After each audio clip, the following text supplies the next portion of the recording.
एक बार फिर से बहुत बहुत स्वागत है आप सभी का आपकी अपनी इस YouTube चैनल सनातनी ज्योतिष पर। आज देश में हरितालिका तीज व्रत मनाया जा रहा है। तो इस हरितालिका तीज व्रत के अवसर पर हम आप सभी के साथ शेयर करेंगे हरितालिका तीज व्रत की पौराणिक कथा, साथ ही साथ इस व्रत को करने के लाभ, इसमें की जाने वाली सावधानियाँ और हरितालिका तीज व्रत 2023 की शुभ मुहूर्त। इसके साथ ही साथ व्रत में अगर आपसे कुछ गलती या त्रुटियां हो जाती हैं तो उस स्थिति में आप क्या करेंगे। तो बने रहिए इसी वीडियो के साथ। शुरू करते हैं हम आज की ये प्रस्तुति। भाद्रपद माह की शुक्ल पक्ष तृतीया तिथि में हरितालिका तीज का व्रत किया जाता है और इस बार यह शुभ तिथि 18 सितंबर 2023 को पड़ रही है। इस दिन सोमवार भी है, तो इसलिए इस दिन कुछ विशेष ही महत्व हो जाता है। इस दिन विधि विधान के साथ भगवान शिव और माता पार्वती की पूजा अर्चना की जाती है और हरितालिका तीज व्रत की कथा सुनी और पढ़ी भी जाती है। तो आइए आज जानते हैं हम हरितालिका तीज व्रत की कथा के बारे में। 18 सितंबर दिन सोमवार को हरितालिका तीज का व्रत किया जाता है। ये पर्व हर वर्ष भाद्रपद माह की शुक्ल पक्ष की तृतीया तिथि को मनाते हैं और इसके ठीक अगले ही दिन गणेश चतुर्थी का व्रत मनाया जाता है। इस व्रत के करने से भगवान शिव और माता पार्वती का आशीर्वाद प्राप्त होता है और जीवन के सभी कष्ट दूर होते हैं। हरितालिका तीज का पर्व भगवान शिव और माता पार्वती के अटूट रिश्तों को ध्यान में रखकर किया जाता है। इस दिन महिलाएं 16 श्रृंगार करके पूजा अर्चना करती हैं और अखंड सौभाग्य का आशीर्वाद माता पार्वती और भगवान शिव से प्राप्त करती हैं। साथ ही फिर हरितालिका तीज की कथा भी सुनती हैं। हरितालिका तीज की कथा सुनने और पढ़ने मात्र से ही भगवान शिव और माता पार्वती का आशीर्वाद प्राप्त होता है और सुख शांति और समृद्धि में वृद्धि होती है। ये कथा बहुत ही पवित्र मानी जाती है, इसलिए इस दिन हरितालिका तीज की कथा अवश्य सुननी और पढ़नी चाहिए। ऐसा ज़रूरी नहीं है कि आप अगर हरितालिका तीज का व्रत रहने वाली महिलाएं हैं तो वो ही इस कथा को सुन सकती हैं। हरितालिका तीज व्रत की कथा उन सभी पुरुषों और उन सभी व्यक्तियों को सुननी चाहिए जिनकी कोई न कोई मनोवाकांक्षा अथवा मनोइच्छा अभी तक पूरी नहीं हुई है। हाँ, लेकिन ख़ास बात यह है कि इस हरितालिका तीज व्रत की कथा ख़ास तौर से कुंवारी कन्याओं और विवाहित महिलाओं के लिए बनाई गई है। तो आइए सुनते हैं वो पवित्र कथा। जिनके दिव्य केशों पर आक के फूलों की माला शोभा देती है और जिन भगवान शंकर के मस्तक पर चंद्र और गले में मुंडों की माला पड़ी हुई है, जो माता पार्वती दिव्य वस्त्रों से तथा भगवान शंकर दिगंबर वेश धारण किए हुए हैं, मैं उन दोनों भवानी शंकर को नमस्कार करता हूँ। कैलाश पर्वत के सुंदर शिखर पर माता पार्वती जी ने महादेव जी से पूछा, हे महेश्वर, मुझसे आप वह गुप्त से गुप्त बातें बताइए जो सभी के लिए सरल और महान फल देने वाली हैं। हे नाथ, यदि आप मुझसे प्रसन्न हैं तो आप मुझे दर्शन दें। हे जगतनाथ, आप आदि मध्य और अंत रहित हैं। आपकी माया का कोई पार नहीं है। आपको मैंने किस भांति प्राप्त किया है, कौन से व्रत तप या दान के पुण्य फल से आप मुझे वर के रूप में प्राप्त हुए हैं, कृपया मुझे बताइए। फिर महादेव जी बोले, हे देवी, मैं आपके सामने उस व्रत के बारे में कहता हूँ जो परम गुप्त है। जैसे तारागणों में चंद्रमा और ग्रहों में सूर्य, वर्णों में ब्राह्मण, देवताओं में गंगा, पुराणों में महाभारत, वेदों में साम और इंद्रियों में मन श्रेष्ठ है, वैसे ही पुराण और वेद सब में इसका वर्णन आया है, जिसके प्रभाव से तुमको मेरा आधा आसन प्राप्त हुआ है। हे प्रिय, उसी का वर्णन मैं तुमसे करता हूँ, सुनो। भाद्रपद मास के शुक्ल पक्ष की हस्त नक्षत्र के दिन इस व्रत का अनुष्ठान मात्र करने से सभी पापों का नाश हो जाता है। तुमने पहले हिमालय पर्वत पर इसी महान व्रत को किया था जो मैं तुम्हें अब सुनाता हूँ। पार्वती जी बोली, हे प्रभु, इस व्रत को मैंने किस लिए किया था, यह मुझे सुनने की इच्छा है, सो कृपा करके आप मुझसे कहें। शंकर जी बोले, आर्यावर्त में हिमालय नामक एक महान पर्वत है जहाँ अनेक प्रकार की भूमि अनेक प्रकार के वृक्षों से सुशोभित है, जो सदैव बर्फ से ढके हुए तथा गंगा की कलकल ध्वनि से शब्दायमान रहता है। हे पार्वती जी, तुमने बाल्यकाल में उसी स्थान पर परम तप किया था और 12 वर्ष तक के महीने में जल में रहकर तथा वैशाख मास में अग्नि में प्रवेश करके तप किया। सावन के महीने में बाहर खुले में निवास करके अन्न जल त्याग कर तुम तप करती रहीं। तुम्हारे उस कष्ट को देखकर तुम्हारे पिता को बड़ी चिंता हुई। चिंता में वो ये सोचने लगे कि मैं इस कन्या का विवाह किससे करूं। एक दिन वहां नारद जी आए और देवर्षि नारद ने तुम शैलपुत्री को देखा। तुम्हारे पिता हिमालय ने देवर्षि को अर्घ्य पान आसन देकर सम्मान सहित बिठाया और कहा, हे मुनीश्वर, आपने यहाँ तक आने का कष्ट कैसे किया? कहें कि क्या आज्ञा है? नारद जी बोले, हे गिरिराज, मैं विष्णु भगवान का भेजा हुआ यहाँ आया हूँ। मेरी बात सुनो। आप अपनी कन्या को उत्तम वर को दान करें। ब्रह्मा, इंद्र, शिव आदि देवताओं में विष्णु भगवान के समान दूसरा कोई भी उत्तम वर नहीं है। इसलिए मेरे मत से आप अपनी कन्या का दान भगवान विष्णु को ही दें। हिमालय बोले, यदि भगवान वासुदेव स्वयं ही उस कन्या को ग्रहण करना चाहते हैं और इस कार्य के लिए ही आपका आगमन हुआ है तो वह मेरे लिए गौरव की बात है। मैं अवश्य उन्हें ही दूंगा। हिमालय का यह आश्वासन सुनते ही देवर्षि नारद जी आकाश में अंतर्ध्यान हो गए और भगवान विष्णु के पास पहुँचे। नारद जी ने हाथ जोड़कर भगवान विष्णु से कहा, प्रभु, आपका विवाह कार्य निश्चित हो गया है। इधर हिमालय ने पार्वती जी से प्रसन्नता पूर्वक कहा, हे पुत्री, मैं तुमको गरुड़ ध्वज भगवान विष्णु को अर्पण कर दिया है। पिता के इन वाक्यों को सुनते ही पार्वती जी अपनी सहेली के घर गईं और पृथ्वी पर गिरकर अत्यंत दुखित होकर विलाप करने लगीं। उनको विलाप करते हुए देखकर सखी बोली, हे सखी, तुम किस कारण से दुखी हो? मुझे बताओ, मैं अवश्य ही तुम्हारी इच्छा पूरी करूंगी। पार्वती बोली, हे सखी सुन, मेरी जो मन की अभिलाषा है वो तुम्हें सुनाती हूँ। मैं महादेव जी को वर्ण करना चाहती हूँ। मेरे इस कार्य को पिताजी ने बिगाड़ना चाहा है, इसलिए मैं निसंदेह इस शरीर का ही त्याग कर दूंगी। पार्वती जी के इन वचनों को सुनकर सखी ने कहा, हे देवी, जिस वन को तुम्हारे पिताजी ने न देखा हो तुम वहां चली जाओ। तब देवी पार्वती अपनी सखी का यह वचन सुनकर ऐसे ही एक वन में चली गईं। पिता हिमालय ने तुमको घर पर न पाकर ये सोचा कि मेरी पुत्री को कोई देव, दानव अथवा किन्नर हरण करके ले गया है। मैंने नारद जी को ये वचन दिया था कि मैं पुत्री का भगवान विष्णु के साथ ही वर्ण करूंगा। हाय, अब यह पूरा कैसे करूंगा? अब यह पूरा कैसे होगा? ऐसा सोचकर वे बहुत चिंतातुर होकर मूर्छित हो गए। तब सब लोग हाहाकार करते हुए दौड़े और मूर्छा दूर होने पर गिरिराज से बोले कि हमें आप अपनी मूर्छा का कारण बताइए। हिमालय बोलते हैं कि मेरे दुख का कारण यह है कि मेरी रत्न रूपी कन्या को कोई हरण कर ले गया, या फिर सर्प ने काट लिया, या किसी सिंह ने मार डाला। वह न जाने कहाँ चली गई है, या फिर उसे किसी राक्षस ने ही मार डाला है। इस प्रकार कहकर गिरिराज दुखित होकर ऐसे कांपने लगे जैसे तीव्र वायु के चलने पर कोई वृक्ष कांपता है। तत्पश्चात हे पार्वती, तुम्हें गिरिराज साथियों सहित घने जंगल में ढूंढने के लिए निकल पड़े। तुम भी सखी के साथ भयानक जंगल में घूमती हुई वन में एक नदी के तट पर एक गुफा में पहुंची। उस गुफा में तुम अपनी सखी के साथ प्रवेश कर गईं, जहां तुम अन्न जल का त्याग करके बालू का लिंग बनाकर मेरी आराधना करती रहीं। उस समय भाद्रपद मास की हस्त नक्षत्र युक्त तृतीया के दिन तुमने मेरा विधि विधान से पूजन किया और रात्रि को गीत गायन करते हुए जागरण किया। तुम्हारे उस महाव्रत के प्रभाव से मेरा आसन डोलने लगा। मैं उसी स्थान पर आ गया जहां तुम और तुम्हारी सखी दोनों थी। मैंने आकर तुमसे कहा कि हे वरानने, मैं तुमसे प्रसन्न हूँ, फिर तुम मुझसे वर मांग लो। तब तुमने कहा कि हे देव, यदि आप मुझसे प्रसन्न हैं तो आप महादेव जी ही मेरे पति हों।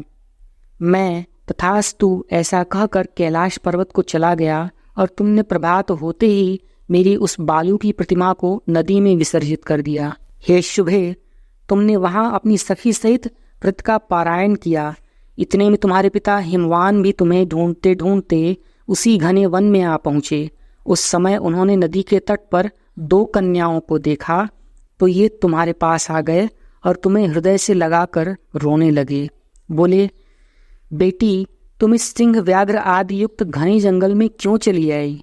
तुमने कहा कि हे पिता, मैंने पहले ही अपना शरीर भगवान शंकर जी को समर्पित कर दिया था, लेकिन आपने नारद जी को कुछ और ही बोल दिया, इसलिए मैं महल से यहाँ चली आई। ऐसा सुनकर हिमवान ने तुमसे कहा कि मैं तुम्हारी इच्छा के विरुद्ध यह कार्य नहीं करूँगा। तब वे तुम्हें लेकर घर को आए और तुम्हारा विवाह मेरे साथ कर दिया। हे प्रिय, उसी व्रत के प्रभाव से तुमको मेरा ये अर्धासन प्राप्त हुआ है। इस व्रतराज को मैंने अभी तक किसी के सम्मुख वर्णन नहीं किया है। हे देवी, अब मैं तुम्हें ये बताता हूँ कि इस व्रत का यह नाम क्यों पड़ा। तुमको सखी हरण करके ले गई थी, इसलिए हरतालिका नाम पड़ा। पार्वती जी बोली, आपने इस व्रतराज का नाम तो बता दिया, लेकिन अब मुझे इसकी विधि और फल भी बताइए कि इसे करने से किस फल की प्राप्ति होती है। तब भगवान शंकर जी बोले, सौभाग्य की इच्छा रखने वाली महिलाओं को यह व्रत पूरे विधि विधान के साथ करना चाहिए।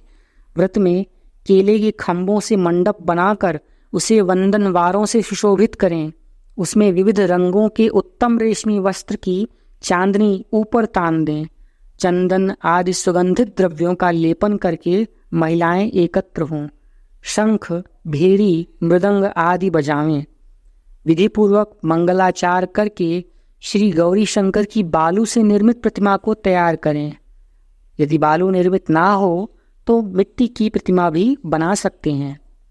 फिर भगवान शंकर पार्वती जी का गंध, धूप, पुष्प आदि से विधि पूर्वक पूजन करें। अनेक नैवेद्यों का भोग लगावें, या फिर आपके पास जो भी उपलब्ध है यथाविधि, यथाशक्ति और यथाभक्ति भोग का अर्पण करें और रात्रि का जागरण अवश्य करें। नारियल, सुपारी, जवारी, नींबू, लौंग, अनार, नारंगी आदि कई ऋतु फलों तथा फूलों को एकत्रित करके पुष्प, धूप, दीप आदि से पूजन करके कहें, हे कल्याण स्वरूप शिव, हे मंगल स्वरूप शिव, हे मंगल रूप परमेश्वरी, हे शिवे, सब कामनाओं को देने वाली देवी, कल्याण रूप तुम्हें नमस्कार है। हे कल्याण रूप माता पार्वती, हम तुम्हें नमस्कार करते हैं। भगवान शंकर जी को सदैव नमस्कार करते हैं। हे ब्रह्म रूपिणी जगत का पालन करने वाली माँ, हम आपको नमस्कार करते हैं। हे सिंहवाहिनी, मैं सांसारिक भय से व्याकुल हूँ, तुम मेरी रक्षा करो। हे महेश्वरी, मैंने इसी अभिलाषा से आपका पूजन किया है। हे पार्वती माता, आप मेरे ऊपर प्रसन्न होकर मुझे सुख और सौभाग्य प्रदान कीजिए। इस प्रकार के शब्दों द्वारा उमा सहित शंकर जी का पूजन करें। विधि पूर्वक कथा सुनकर गौ, वस्त्र, आभूषण आदि ब्राह्मणों को दान करें। इस प्रकार से इस व्रत को करने वाले के सब पाप नष्ट हो जाते हैं और उसे मनोकांक्षाओं की शीघ्रातिशीघ्र प्राप्ति होती है। यहाँ हम अपने सभी दर्शकों, विशेष तौर पर अपनी कन्या बहनों और महिलाओं को बताना चाहेंगे कि इस व्रत को करने से सभी पापों को नष्ट होने के साथ ही साथ मनोकांक्षाओं की पूर्ति तो होती ही होती है, परंतु विशेष रूप से इसका महत्व सुंदर, सुशील और गुणी पति की प्राप्ति के लिए अथवा जिन महिलाओं की विवाह हो चुकी है उनकी आयु, आरोग्य और संपन्नता के लिए इस व्रत को संपन्न किया जाता है। तो ये थी भगवान शिव और माता पार्वती के आज के इस हरतालिका तीज के ऊपर व्रत की अद्भुत कथा, जिसे पूरा करके हम सभी अपनी मनोकांक्षाओं और अपनी सभी दुखों से मुक्ति प्राप्त कर सकते हैं।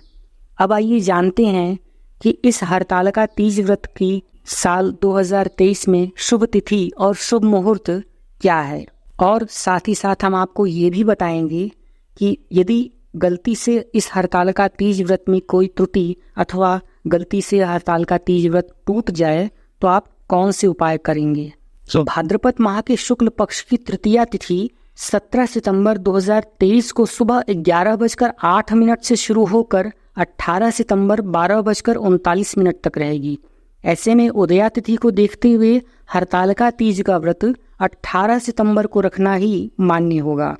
प्रदोष काल में पूजा के लिए पहला मुहूर्त शाम को 6:23 से 6:47 तक रहेगा।